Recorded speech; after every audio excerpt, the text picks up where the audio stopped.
डेरे की तरफ से आई एक बड़ी खबर। डेरे ने फैसला लिया है कि बाबा जी अब किसी भी वीआईपी पर्सन से तस्वीर नहीं खिंचवाएंगे। और इस वीडियो में मैं आगे आपसे डेरे में हुए जो सवाल जवाब हैं उनको साझा करने वाला हूँ। सवाल जवाबों से पहले जो बच्चों के द्वारा शब्द पढ़े गए वो कुछ इस प्रकार थे। पहला कलाम पढ़ा गया जो कि हज़रत शाह हुसैन जी का है। कलाम था रब्बा मेरे हाल दा महरम तू। फिर अगला शब्द पढ़ा गया जो कि श्री गुरु अर्जन देव जी महाराज का था।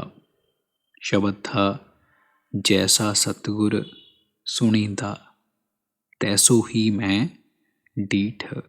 पहला सवाल एक लड़के ने किया।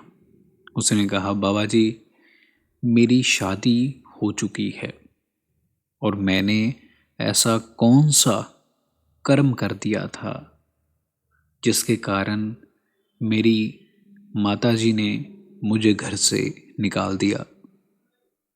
इस पर बाबा जी ने फरमाया कि बेटा ये जो भी है हमारे कर्मों का हिसाब किताब है। हम जैसे कर्म करते हैं वैसा ही हम भुगत लेते हैं। वो व्यक्ति आगे कहने लगा कि बाबा जी आप कहते हो कि जैसी करनी वैसी भरनी। मैंने ऐसा कौन सा कर्म किया जिसके कारण मैं दुखी हूँ। इस पर बाबा जी ने कहा कि देखो बेटा ये सब हमारी सोच के ऊपर निर्भर करता है। हमें ये सोचना चाहिए कि मैं ठीक हूँ। अगर हम ऐसा सोचेंगे तो मालिक की हम पर कृपा होगी। फिर वो व्यक्ति कहने लगा बाबा जी मालिक की मुझ पर बहुत दया मेहर है। इस पर बाबा जी ने कहा कि फिर तुम्हें चिंता किस बात की है। वो व्यक्ति थोड़ा सा बीमार लग रहा था। इस पर बाबा जी ने कहा कि बेटा अपनी बीमारी का फिक्र मत करो, अपनी बीवी का फिक्र करो। बाबा जी ने जब ये बात बोली तो पंडाल में बैठी संगत खिलखिलाकर हंसने लगी। फिर आगे एक बीबी ने सवाल किया। कहा बाबा जी भजन सिमरन करने के लिए दिया करें। इस पर बाबा जी ने कहा कि देखो बेटा मालिक की बहुत दया है। अब हमें भजन सिमरन करना चाहिए, उसकी दया को हजम करना चाहिए। जब हम भजन सिमरन करेंगे तो उस कुल मालिक का शुक्रगुजार होगा। अब हमें अपने भजन सिमरन के जरिए उस कुल मालिक की हुई दया मेहर का शुक्रिया अदा करना है। फिर आगे एक भाई ने सवाल किया। कहा बाबा जी मन के अंदर एक बेचैनी सी रहती है। मुझे सब कुछ मिला हुआ है पर फिर भी मेरे मन के अंदर एक बेचैनी है। इस पर बाबा जी ने कहा कि देखो बेटा ये जो बेचैनी है ये हमारे मन के अंदर रहेगी जब तक हमारी आत्मा अपनी असल की ओर भागती है, उसकी तलाश में है, तब तक हमारे मन के अंदर जी बेचैनी रहेगी। पर हम क्या करते हैं जब ऐसी बेचैनी हमें महसूस होती है तब हम दुनियावी चीज़ों की ओर भागते हैं। हम दुनियावी चीज़ें मांगना शुरू करते हैं पर इन दुनियावी चीज़ों से हमें तृप्ति या फिर संतुष्टि नहीं आएगी। संतुष्टि तब आएगी जब हमारी आत्मा अपने असल को पहचान लेगी। फिर उसी व्यक्ति ने आगे सवाल किया। कहा बाबा जी आप हमें कहते हैं कि हमें सिमरन करना चाहिए पर सिमरन के वक्त हमें नींद आने लगती है। इस पर बाबा जी ने कहा कि देखो बेटा, जब हमारी सुरत चढ़ती है तब हमारा शरीर हल्का महसूस करता है, तब हमें नींद आती है। अगर सुरत चढ़ेगी तो नींद आएगी, पर हमें इसमें से रस लेना है।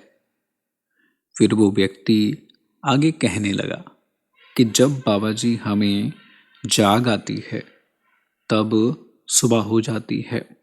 इस पर बाबा जी ने हंसते हुए कहा कि बेटा, नींद तो अच्छी आती है ना। बाबा जी ने कहा कि लोग नींद लाने के लिए दवाइयाँ खा खा के सोते हैं। फिर आगे एक बीबी ने सवाल किया, कहा बाबा जी, अब ना तो मेरी जीने के लिए इच्छा है और ना ही दोबारा जन्म लेने के लिए इच्छा है, और मैं सचखंड जाना चाहती हूँ।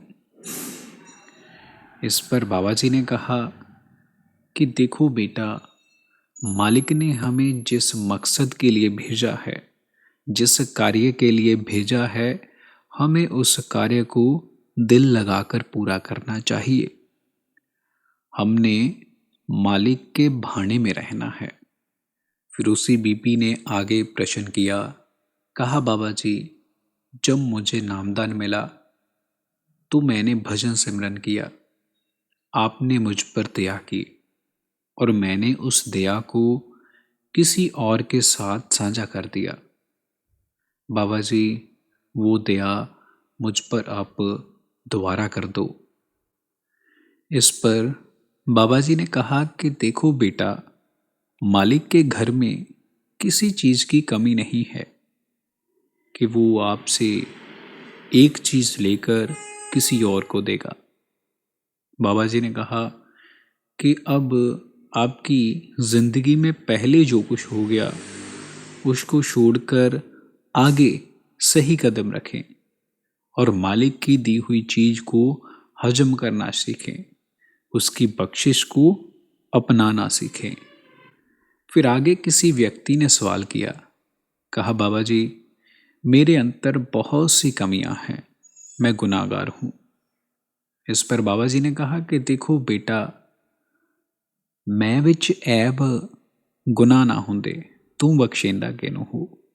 अगर हमारे अंतर गुनाह ना होते, पाप ना होते, कमियां ना होती, तो वो मालिक किसको बख्शता। आप जी ने कहा कि वो मालिक हमें ये सिखाना चाहता है कि हम अपनी गलतियों से सीखें। उसको ये चीज़ भाती है, अच्छी लगती है, जब इंसान अपनी की हुई गलतियों से सीखता है। जहाँ पर हमें उस मालिक ने सीखने के लिए ही भेजा है। अगर हम अपनी गलतियों से सीखेंगे तो उस मालिक की बख्शिश ही बख्शिश है।